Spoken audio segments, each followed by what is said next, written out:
காதல் கதை மேக்ஸ் மற்றும் மினி. இது ஒரு காதல் கதை. இந்த கதை உங்கள் அனைவருக்கும் பிடிக்கும் என்று நம்புகிறேன். நாம் இப்போது 2024ஆம் ஆண்டிற்கு செல்வோம். இந்த கதையின் நாயகனும் நாயகியும் ஒரு பொறியியல் கல்லூரியில் படிக்கிறார்கள். 2024இல் தான் அவர்கள் அந்த கல்லூரியில் சேர்கிறார்கள். கல்லூரி திறந்த முதல் நாளிலேயே நாயகன் சேர்ந்து விடுகிறான். நாயகி ஒரு வாரம் கழித்து வந்து சேர்கிறாள். இருவருமே ஒரே துறை, ஒரே வகுப்பறை. அவர்கள் முதலில் சந்திக்கும்போது தங்களுக்குள் ஒரு காதல் கதை தொடங்கும் என்று அவர்களுக்கு தெரிந்திருக்கவில்லை. சரி, இப்போது நாம் கதைக்குள் செல்வோமா? வாங்க போகலாம். நம் கதையின் நாயகன் பெயர் மேக்ஸ். நாயகியின் பெயர் மினி. பெயர்களே நல்ல ரைமிங்காக இருக்கிறது அல்லவா? அருமை. அத்தியாயம் 1. மினியின் வருகையும் மேக்ஸின் தேடலும். 9 மார்ச் 2024 சனிக்கிழமை. மேக்ஸ் ஊர் திருவிழாவிற்காக லீவு போட்டுவிட்டு வீட்டுக்குச் சென்றான். ஞாயிற்றுக்கிழமை திருவிழா கொண்டாட்டங்களில் செம ஜாலியாக இருந்தவனுக்கு திங்கட்கிழமை 11 மார்ச் 2024 இன்ஸ்டிடியூட் போகத் தோன்றவில்லை. சரி என்று அன்றும் ஒரு லீவை போட்டான். ஆனால் அதே திங்கட்கிழமைதான் மினி இன்ஸ்டிடியூட்டில் வந்து சேர்ந்தாள். அவளுடைய முதல் நாள் கணித வகுப்பு அவளுக்கு மிகவும் பிடித்து போனது. அன்று மாலை மேக்ஸ் தன் நண்பர்களுக்கு போன் செய்து, இன்னைக்கு என்னடா டாபிக் எடுத்தாங்க என்று கேட்டான்.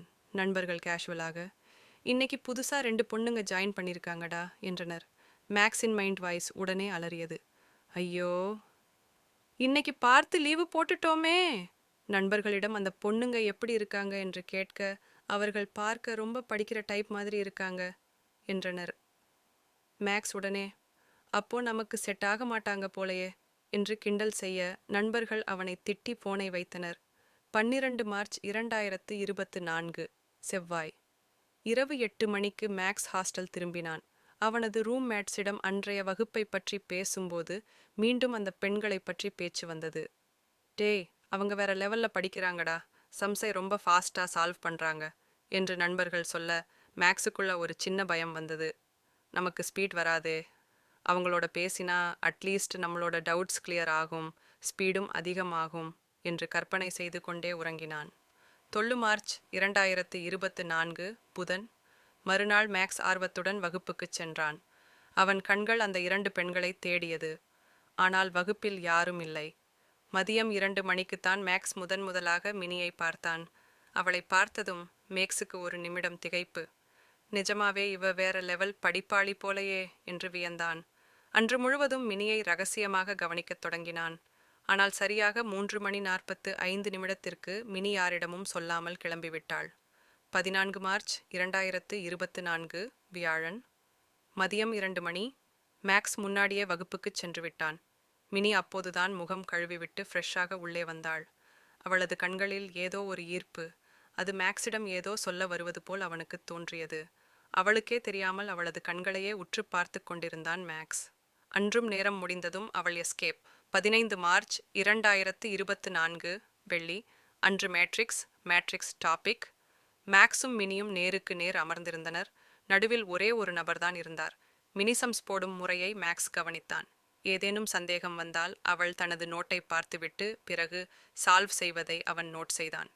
மேக்ஸ் ஒரு சம்மை முதலில் முடித்துவிட்டு பினிஷ்ட் என்று சொல்ல மினி நிமிர்ந்து அவனை பார்த்தாள்.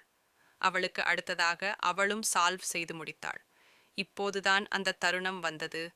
மேக்ஸுக்கு ஒரு சந்தேகம் வர தைரியத்தை வரவழைத்து கொண்டு மினியிடம் கேட்டான். அவளும் அழகாக அவனுக்கு சொல்லிக் கொடுத்தாள். உங்க பேரு என்ன?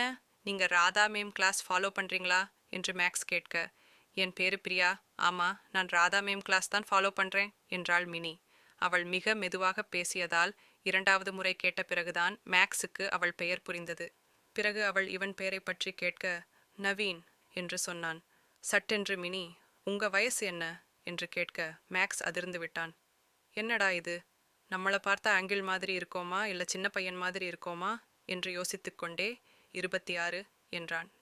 மேலும், உங்க கண்கள் பிரவுன் கலர்ல இருக்கு, ரொம்ப நல்லா இருக்கு என்று மினி சொல்ல மேக்ஸ் அப்படியே உறைந்து போனான். அவள் சொன்ன அந்த ஒரு வார்த்தை மேக்ஸின் மனதிற்குள் ஏதோ ஒன்றை தொடங்கி வைத்தது. வழக்கம் போல பிரேக் டைமில் மினி விடை பெற்றாள்.